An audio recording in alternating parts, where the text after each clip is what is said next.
えじゃん心を開いて。はい、時刻は16時30分過ぎになりました。後半はエイジャンのコーナーです。後半も引き続きお付き合いください。はい、はい、ご意見ご感想質問などはメールでも受け付けております。メールアドレスは fm@761.jp、 ファックスは 0829310760 です。メールファックスどんどんお待ちしております。それではエイジャンの栗林さんにバトンタッチいたします。はい、ご苦労様でした。さあ、また改めてですねご紹介をしたいのが1年ぶりのゲスト、車椅子徳さんでございます。後半もよろしくお願いいたします。はい、よろしくお願いします。ご紹介あればちょうど1年前にですねこの時期に、ゲスト出演していただいて、その時も申し上げたんですけど、徳正さん自身が、交通事故による頸髄損傷という大きなハンディを抱え、そしてその障害をですね乗り越えてですね全国の仲間のために団体を立ち上げられて、また介護の事業所も設立して事業経営しながら社会福祉にも、関わってですね、さらに今不登校児にも目を向けるいう大変タフネスな方なんで、私も驚かされてます。この度のね、冬の熱い選挙戦終了しましたが、結果が判明したばかりですけど、世間の評価はともかくとして車椅子徳さんの目にどのように映っているのか、まずそこらあたりからお話しいただければありがたいです。なかなか難しいお話でございますがそうですよね。ある面予想された部分もあり、でもある面驚いた部分でもありっていうのはありますけど、ただ一つやっぱり気になるのはこの時代において福祉の負の字も出てこなかったということ、それからやっぱり非常にヘイトスピーチみたいな形のものがSNS 上で溢れ返ってしまったっていうのが非常にここは懸念をしてます。なるほど、だからやはりですね、ここね、さっきもお話ししましたけど、日本に住む人間ですから、あるいは市民ですから、同じね違法性のある方は知りませんよ。私ごめんなさいね、こんな言い方したら悪いけど、違法性のある方ではなくて合法的に入っていらっしゃる方に対してですねぶつけるヘイトではないんですね。そこははっきりとさせといた方がいいんじゃないのかな。でそこはしっかりとした福祉の活動なんです。これをやっぱり間違うとちょっと差別的なことになっていくというのはすごく懸念してます。はい。そうですか、ありがとうございました。本当にね、本当にちょっと多くの人に聞いてみたんですが、想像しなかった結果だという人がね、ですね、多いですね。我々もあんまり SNS でねそういう溢れ返ってるというのをね、実際にはこの年になると見ないもんですからね、若い人の方に影響が大きかったかなという懸念をしておりますけどね。それはともかくとしてですね、本当にあとお話いろいろあると思いますけど、とりあえずここで曲紹介に入らせていただきたいと思います。ホテル How to 日本暮らし。はい、それではいつものHow to 日本暮らしですけど、広報ですね、廿日市の広報、これは無料でね各家庭に配られますが、今回は2月号のですね8ページをご覧いただくと、真ん中あたりにですね、小学生の募集というのがあるんですよ。小学生の募集というのは奨学金をもらいたいという人がですねもらう奨学金ですね。これがねやっぱり自ら、申し出ないともらえないんです。そのことをね外国人の指定、そしてその父兄の方にもね知ってもらいたいと思っています。いろんなところが奨学金ありますけれども、廿日市もそういう準備をしています。国公立といってですね公立の場合も私立もですね、これは対象になりますからね、無利子の貸付、そういうことをね毎月いただければやっぱり助かると思います。貸付ですから返すんですけど、卒業すればね半年経ってから返済というのが始まりますけど、そのまま例えば大学へ進学とかいうことになるとね、その時期は遅れるということに、返済の時期も遅れます。そういうようなことなんですけどね、例えば公立の高校でしたらね月1万5,000円と、私立でしたら2万5,000円とかねいうようなことがあります。詳しいことはですね市役所4階に教育総務課いうところがありますからね、そういったところへね聞いてくださるといいと思います。これが1点。次がですね、私もねスマホをこれを見ることはあるんですけどもね、今まで廿日市市の広報これをねLINE で見てましてね、ところがね最近気がついた、YouTube でも広報してておったんですが、その中でですねあったのがですね、なんというかね、相談、いろんな相談案件についてですね、動画で発信してました。それを今回 LINE でも出されたのでね、私も気がついたんですけどね、防災とか防犯とか交通事故とかですね、ゴミの分別出し方、それからいろんな契約ですね、消費者の契約、それからクーリングオフとかね、そんなことまで詳しく説明しておられました。私が気づくのが遅れましたけどもね、これはやっぱり消防とか警察のね現場にいた人、あるいは消費生活相談員、いつも相談を受けているそういう人たちがね自ら顔を出してですね説明しておられたのでね、これやっぱり分かりやすいですね。やっぱり漢字ばっかりの候補を見たりねできない、そういう在留外国人いっぱいおりますから、こうやってね動画でやっていただけるとありがたい。いつでもスマホで見れるということですね。そういうことを感じました。はい、ちなみに市の公式 LINE は市のホームページからもね登録できるんですけど、これ動画今撮ってるんですけど、動画でここでですね QR コード大きくねしていただければね、こちら、動画見てですね、登録してもらえて、そこからですね、市のホームページからでも出前トークですね、動画見れますので、ぜひですね出前トークね見てそしてね今ゲストのことを思ってポッと思いついたんですけどね、徳松さんが指摘されたのが廿日市のホームページの方からですね入れるよということでね、廿日市市自治会 Q&A とこれがあったんですね。いやこれね私もさっとこの間見てですね、これが外国人が早くね廿日市に転入した時にさっとこういうのがあるよで見たらですね、役に立つんじゃないかなと今気がつきました。徳松さんの方からちょっとコメント、これ廿日市自治会 Q&A というのは、毎年のように更新されているものなんですよ。これ何かっていうと、要するに自治会の方々がどうしますかっていうのが全部書いてあるんですね。どうしたらいいですか。だから例えばもうこれ簡単な例を挙げると、例えば保護猫活動、でこれね例えば、猫はねそういうふうに保護して、去勢して、話すことによって猫の数は減っていくんですよっていうことが書いてあったり、あとは例えばですね一つ例を挙げると、自治会に必ず入らなければならないんですかとか言っていう質問があったり、外国人の住民も自治会に入れますかそこからですよね。実際書いてあるんですよ。ね、だから廿日市の多文化共生プランでも推奨しておりますと出ている。でそこでゴミ出しのルール等を各自治会で、ね、しっかり教えてあげて、みんなでやりましょう。そうすることによって外国人の方々も防災の力になってくれる。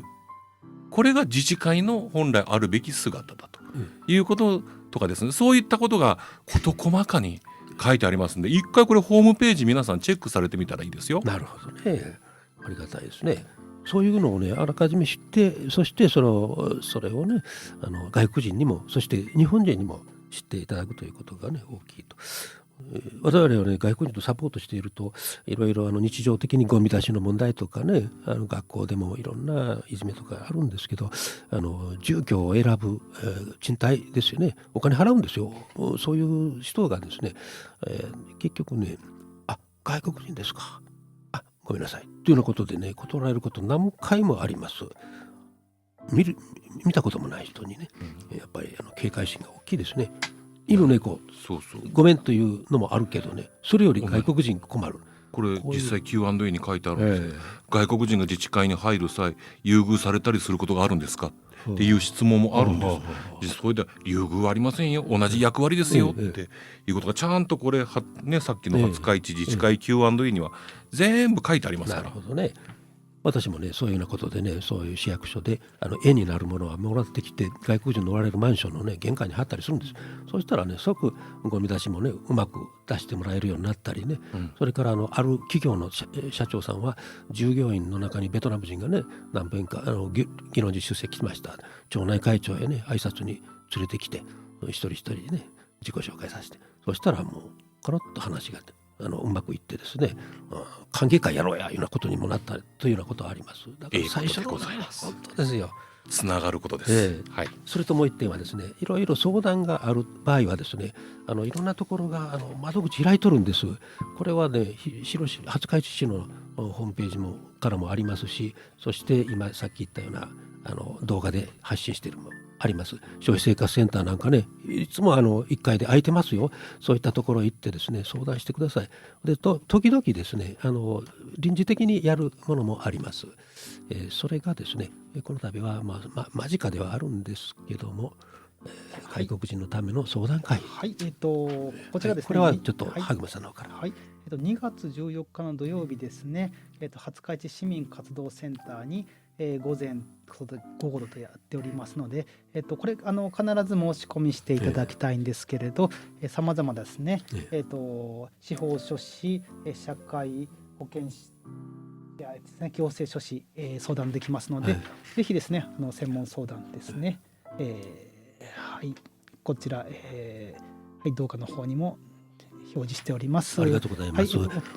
そしてね、言い足りなかったんですよ。さっき広報一番後ろのページにですね、常に開いている相談窓口がいっぱいある、専門家の、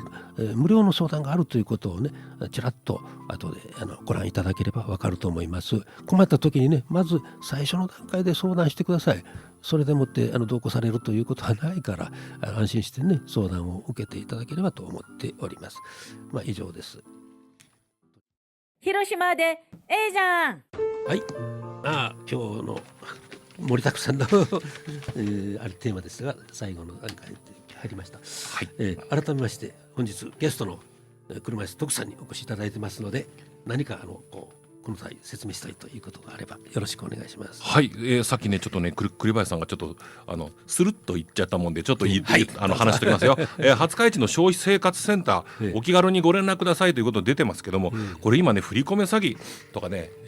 投資詐欺とかね、ワンクリック詐欺とかものすごい多いんですよ。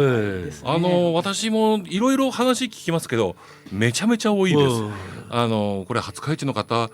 だけじゃないですけど、多いんですよ。でぜひですね、これ廿日市の市役所の1階にあるんですけど、電話番号言いますよ。0829-311841 311841ですよ。間違わないでくださいね。月曜日から金曜日9時から16時まで受け付けておりますのでね、おかしいなって思った方は本当これ相談してください。もうこれ地域の問題になっていくと思うので、よろしくお願いします。ありがとうございました。私が嫌な意見買ったんですけどね、私もそこで世話になってるんですよ、しょっちゅうね。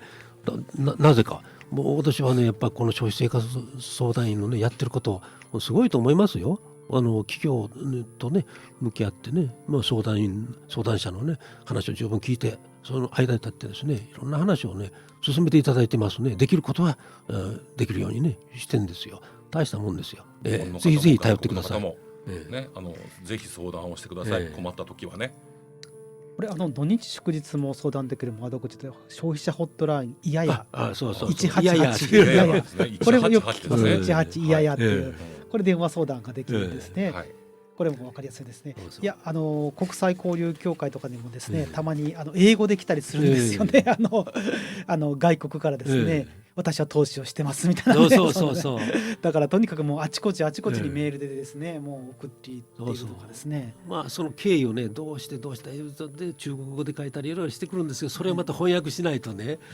相談に持っていけないこともあったんですよね。だからその早めにね聞かせてもらえれば、そういう体制を我々もサポートしますんで。ですね。はい。あとさらに、もう一回ですけれど、外国人のためのですね相談会、こちらの司法相談とかも受け付けるんですけど、問い合わせ先言ってませんでしたので、0829300201 0829300201ですね。市の中の、多文化共生室になりますので、はい、お伝えいたし、申し込みは、必須になります。よろしくお願いいたします。はい。はい、本当にですね、今回ですね、How to 日本暮らしでも言ってるように、消費者生活センターですね、司法相談とかですね、さまざまな相談窓口が充実してますありますからね。知らないだけかもしれないですね。さまざまな制度があって窓口があって、それをね今こう入国管理在留入国管理事務所ですね、そういったところがですね入管が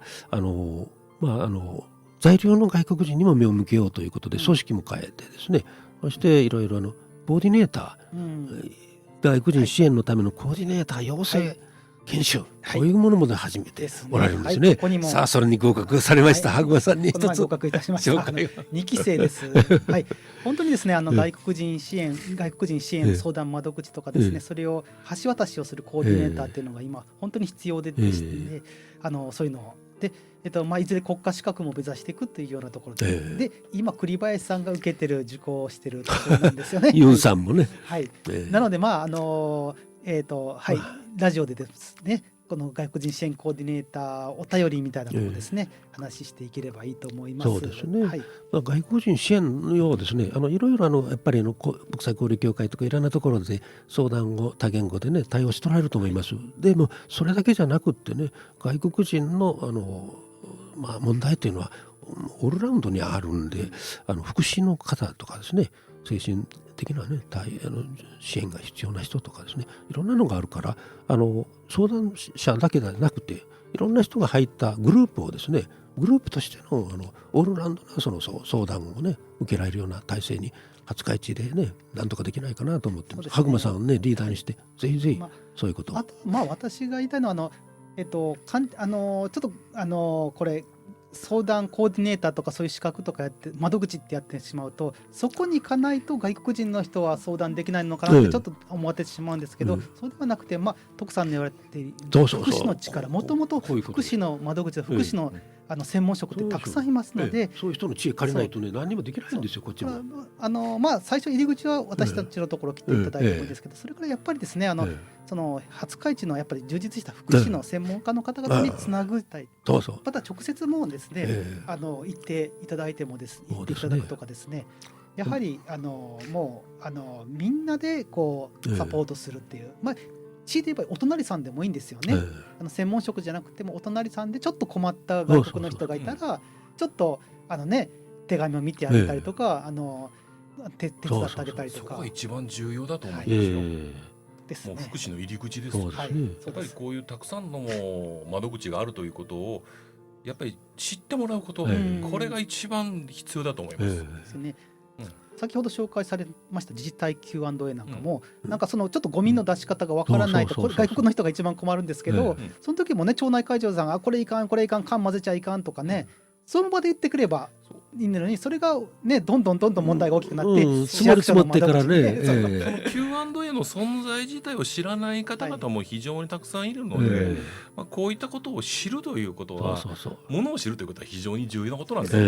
ね。お願いしたいと思います。最初のねやっぱり自治体へ溶け込むか溶け込まないかって最初のちょっと入り口でボタンが掛け違うと、それから大きな問題にとかね、騒音問題とかなってきて、勘違いとかなったりしますので重要かなと思いますね。受け皿をね早く作ってしっかりと受け入れて、そして共にね地域を支えたいと思いますね。そういう多文化共生のね地域町になっていけばいいかと思います。それではですねそろそろお別れの時間です。ぜひ感想をいただければと思います。この放送はですね現在録画してるんですが、アーカイブ動画にして YouTube チャンネル広島でエイジアンからお聞きいただけます。多言語のですね字幕とかつけますので、ぜひ見ていただければと思います。次回もですね来月、第2火曜日の4時放送いたします。夢タウン廿日市市3階 FM 廿日市 A スタジオからお送りいたしました。お相手は、相談センター羽熊と、一般社団法人エージャンの栗林とゲストの車椅子徳さんでした。ありがとうございました。ありがとうございました。世界の仲間、文化の違いを分かち合い、一緒に